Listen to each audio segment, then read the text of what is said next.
Having introduced the idea of implicit differentiation, we'll continue with two different examples now to illustrate it further. We're going to start with the relatively simple sideways parabola, x equals y squared. If we draw that parabola here, let's do it loosely here, 1, 2, 3, 4, and up. There we go. There's our parabola. We'll label some points here. That would be 4, this would be 1, that would be 2, and that would be x, and that would be y. If we sketch that curve, then again, there are tangent lines. We just need to find a way to compute them, to calculate them.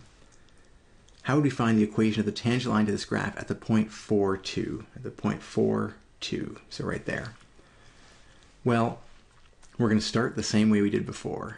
We start with the equality, and then we're going to take the derivative with respect to x of both sides. So we slide a d dx in here, we slide a d dx in here. On the left-hand side, the x derivative of x is simply 1. And on the right-hand side, again, this is a function squared that's not x, so we get 2 times the same function to the power 1. I'll leave off the 1 so it's not confused with a prime. And then we take the derivative of the inside. The derivative of y with respect to x is dy dx, and we can't simplify it any further because they're different variables. Oh, and there we're basically done. We can solve now for dy dx.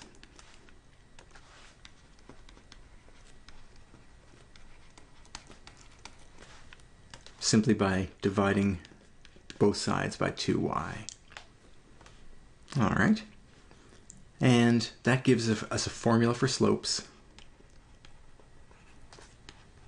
on the graph y squared equals x. Okay. At the particular point 4, 2, again, that would be x, that would be y. This formula only turns out to depend on y, so that's fine. The slope at that point will be 1 over 2 times the y coordinate, which is 2, 1/4. And we're going to go one step further and find the equation of the tangent line. Well, here we have the point 4, 2. So we can fill in our point slope form. Our line would be the slope, 1/4, x minus the x coordinate where we're based, plus the y coordinate. And we get the tangent line right here. And the slope, notice, is 1/4. So roughly that. And again, that matches what we've sketched out, at least to the hand-drawn version here. And if we're going through the point 4, 2, that'll show up on the graph as being a tangent line through the point 4, 2. It's worth noting that even with very, very complicated relationships like this one here, implicit differentiation turns out to be surprisingly easy. We'll do the same thing we did before. We're going to write out our equation that defines the curve. And notice that this one is a complicated one. Combination of sines and quadratics and cubics. No idea what this would look like off the bat. No even rough intuition of what this graph would look like. But we can compute the slope values. We're going to take the x derivative of both sides.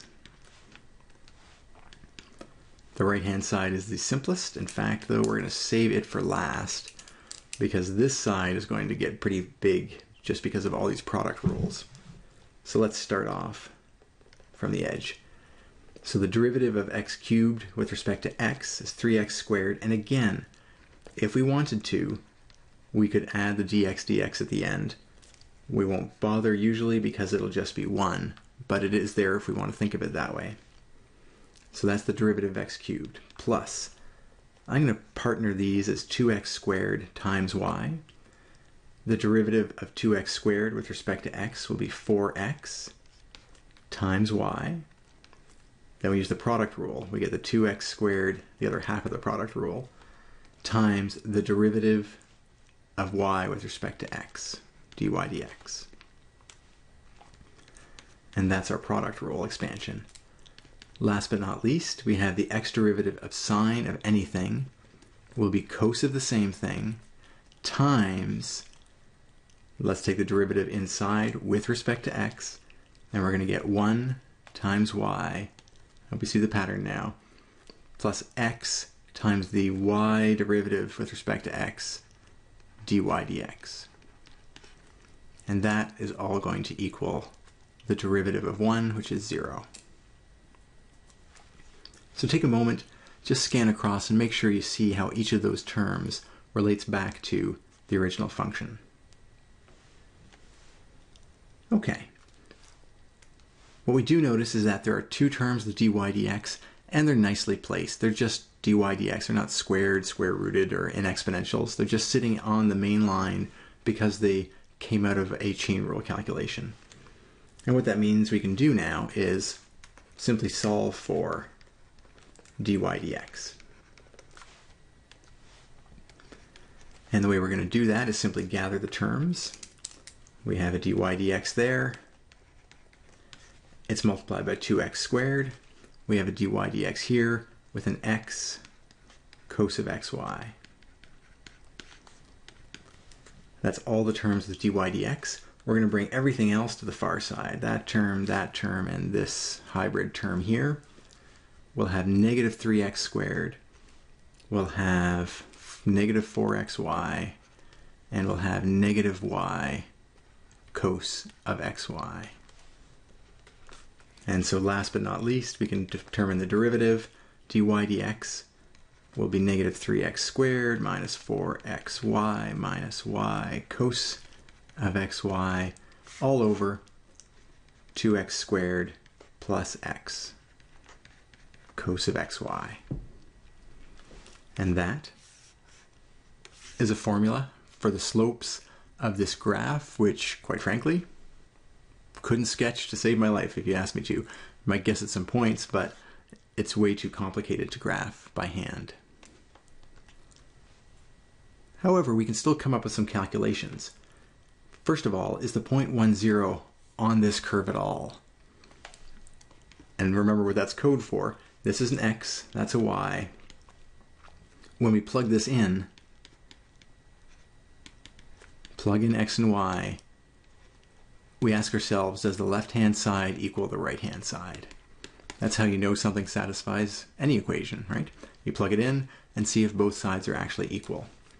Well, in this particular case, the left-hand side will be 1 cubed plus 2 times 1 squared times 0 plus sine of 0. And remembering that sine of 0 is 0, this whole term is 0. So we get 1 for the left-hand side. When we use the same coordinates, well, it turns out it doesn't really matter that much. The right-hand side is always 0. So left-hand side is equal to right-hand side for x equals 1, y equals 0. That tells us that the point 1, 0 is on the graph. And if that point is on the graph, it means we can use our formula from earlier to calculate its slope. Let's take a look and see how we would do that. We have dy dx is equal to that horrible expression. Let's copy it over. Having copied over the formula, we can ask what the slope is at the point 1, 0. And at that point, we're going to have negative 3. Anytime we see a y multiplied, it's going to be 0. Y multiplied is 0. 2x squared will be 2 times 1 squared plus 1 times cos of 0. And just remember the cos of 0 is actually 1. So we'd have negative 3 on top, and 2 plus 1 is positive 3 on the bottom. Oh, it's actually a nice slope, negative 1. So at x equals 1, y equals 0, we can calculate the slope. We might not know much more than that.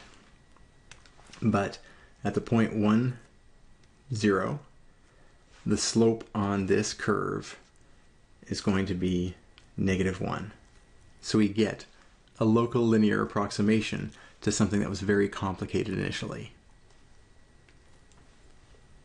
Now, if we actually get a computer to generate the graph that we couldn't really sketch by hand, and we zoom in at 1, 0, we see from the computer sketch that point is on the graph. And then if we zoom in, we'll get this graph here smoothed out there. And at 1, 0, we have the curve. And we just said the slope was -1, and these axes are square. So we can actually draw a -1 slope pretty easily here. Let's try that again with a straight line. That's one. That's the other half. And we can see how closely the slope of the tangent we computed ahead of time matches the computer-generated graph here.